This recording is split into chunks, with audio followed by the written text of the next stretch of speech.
ನಮ್ಮ ರಾಜ್ಯದ ಮುಖ್ಯಮಂತ್ರಿಗೆ ಹಾಗೆ ನಮ್ಮ ಪಕ್ಷದ ಮಾಜಿ ಅಧ್ಯಕ್ಷರಾದ ಡಿ.ಕೆ. ಶಿವಕುಮಾರ್ ಅವರಿಗೆ ಮೊದಲಿಗೆ ನಾನು ಅಭಿನಂದನೆಯನ್ನು ಸಲ್ಲಿಸ್ತಾ, ಅದೇ ರೀತಿಯಾಗಿ ಆ ಕಮಿಟಿಯಲ್ಲಿ ಮಂತ್ರಿಯಾಗಿ ಸನ್ಮಾನ್ಯ ರಾಮಲಿಂಗಾರೆಡ್ಡಿ ಅವರನ್ನ ಆಯ್ಕೆ ಮಾಡಿದ್ದಕ್ಕೆ ಡಿ.ಕೆ. ಶಿವಕುಮಾರ್ ಅವರಿಗೆ, ಮಲ್ಲಿಕಾರ್ಜುನ್ ಖರ್ಗೆ ಅವರಿಗೆ ಮತ್ತು ರಾಹುಲ್ ಗಾಂಧಿ ಅವರಿಗೆ, ಸೋನಿಯಾ ಗಾಂಧಿ ಅವರಿಗೆ ಮತ್ತು ಸಿದ್ದರಾಮಯ್ಯ ಅವರಿಗೆ ನಾನು ಧನ್ಯವಾದಗಳನ್ನು ತಿಳಿಸ್ತೇನೆ.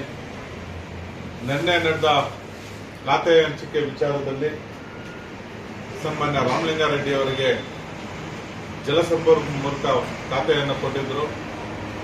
ಆದರೆ ಅವರು ಸಿದ್ದರಾಮಯ್ಯ ಸರ್ಕಾರದಲ್ಲೇ ಅವರು ಸಾರಿಗೆ ಸಚಿವರು ಮತ್ತು ಮುಜರಾಯಿ ಸಚಿವರಾಗಿ ಕೆಲಸ ಮಾಡ್ತಾ ಇದ್ರು. ಆ ಟೈಮಲ್ಲಿ ಬೆಂಗಳೂರಿನ ಡೆವಲಪ್ಮೆಂಟ್ ಅನ್ನ ಸನ್ಮಾನ್ಯ ಡಿ.ಕೆ. ಶಿವಕುಮಾರ್ ಅವರಿಗೆ ಆ ಟೈಮಲ್ಲಿ ಕೊಟ್ಟಿದ್ರು.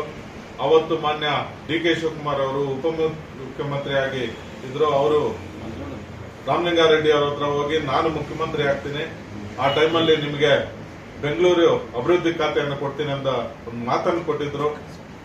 ಆದರೆ ನಿನ್ನೆ ಖಾತೆ ಹಂಚಿಕೆಯಲ್ಲಿ ಅವ್ರಿಗೆ ಅನ್ಯಾಯ ಆಗಿದೆ. ಅವರಿಗೆ ಕಾಂಟ್ಯಾಕ್ಟೇ ಇಲ್ಲ ಒಂದು ಖಾತೆಯನ್ನು ಇವತ್ತು ಕೊಟ್ಟು ಅವರಿಗೆ ಅನ್ಯಾಯ ಮಾಡಿದ್ದಾರೆ. ಆದ್ರಿಂದ ಸನ್ಮಾನ್ಯ ರಾಮಲಿಂಗಾರೆಡ್ಡಿ ಅವರು ಆ ಖಾತೆಗೆ ರಿಸೈನ್ ಮಾಡಿದ್ದಾರೆ ಅವರ ಮಂತ್ರಿಗಿರಿಗೆ. ಇವತ್ತು ಅದರ ಪರವಾಗಿ ನಾವು ಇವತ್ತು ನಾನು ವಸಂತು ನಮ್ಮ ರೆಡ್ಡಿ ಜನಸಂಘದಿಂದ ನಾವು ಇದನ್ನ ಖಂಡಿಸ್ತಾ ಇದ್ದೀವಿ. ರಾಮಲಿಂಗಾರೆಡ್ಡಿ ಅವರಿಗೆ ಬೆಂಗಳೂರು ಖಾತೆಯನ್ನ ಕೊಡಬೇಕು, ಅವ್ರನ್ನ ಮತ್ತೆ ಮಂತ್ರಿಯಾಗಿ ತಗೋಬೇಕಂದ್ಬಿಟ್ಟು ಸನ್ಮಾನ್ಯ ಮುಖ್ಯಮಂತ್ರಿಗಳಾದ ಡಿ.ಕೆ. ಶಿವಕುಮಾರ್ ಅವರಲ್ಲಿ ಮನವಿ ಮಾಡ್ಕೊಂತೀವಿ. ಈಗಾಗಲೇ ರಾಮಲಿಂಗಾರೆಡ್ಡಿ ಅವರಿಗೆ ಏನು ಅವ್ರಿಗೆ ಖಾತೆ ಕೊಟ್ಟಿದ್ರು, ಮೊದಲು ಸಾರಿಗೆ ಇರಬಹುದು, ಅದಕ್ಕೆ ಮುಂಚೆ ಗೃಹ ಖಾತೆ ಇರಬಹುದು, ಮುಜರಾಯಿ ಖಾತೆ ಇರಬಹುದು, ಅದನ್ನೆಲ್ಲ ಅವರು ಸಕ್ರಿಯವಾಗಿ ಒಳ್ಳೆ ಕೆಲಸಗಳನ್ನ ಮಾಡೋ ಮುಖಾಂತರ ಆ ಖಾತೆಗಳನ್ನ ಯಶಸ್ವಿಯಾಗಿ ನಿಭಾಯಿಸಿದ್ದಾರೆ.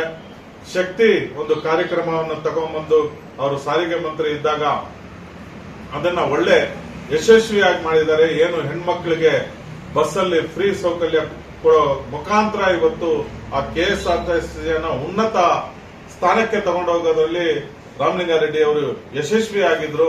ಅದೇ ರೀತಿ ಏನು ಇವಾಗ ಬಿಬಿಎಂಪಿ ಎಲೆಕ್ಷನ್ ಬರ್ತಾ ಇದೆ, GBA election, Bengaluru greater Bengaluru authority election ಬರ್ತಾ ಇದೆ. ಅದರಲ್ಲಿ ರಾಮಲಿಂಗಾರೆಡ್ಡಿ ಅವರು ಜಿಬಿಎ ಇನ್ಚಾರ್ಜ್ ಕೊಟ್ಟರೆ ಅವರು ಒಳ್ಳೆ ಕೆಲಸ ಮಾಡ್ತಾರೆ. ಮತ್ತೆ ಕಾಂಗ್ರೆಸ್ ಪಕ್ಷವನ್ನು ಅಲ್ಲಿ ಅಧಿಕಾರಕ್ಕೆ ತಗೊಂಡು ಬರೋದು ಖಚಿತ ಅಂತ ಹೇಳೋದಕ್ಕೆ ಇಷ್ಟಪಡ್ತೀನಿ ನಾನು. ಅವ್ರಿಗೇನಾದ್ರೂ ಜಿಬಿಎ ಕೊಟ್ಟಿಲ್ಲ ಅಂದ್ರೆ ನಾವು ರೆಡ್ಡಿ ಸಂಘದಿಂದ ಬಂಗಾರಪೇಟೆ, ಕೆಜಿಎಫ್, ಮುಳಬಾಗಿಲು, ಮಾಲೂರು ಮತ್ತು ಕೋಲಾರ ಜಿಲ್ಲೆಯಿಂದ ಉಗ್ರ ಹೋರಾಟವನ್ನ ಮಾಡ್ತೀವಿ ಅಂತ ಹೇಳೋದಕ್ಕೆ ನಾನು ಇಷ್ಟಪಡ್ತೀನಿ. ಅದೇ ರೀತಿಯಾಗಿ ಮೊನ್ನೆ ನಡೆದ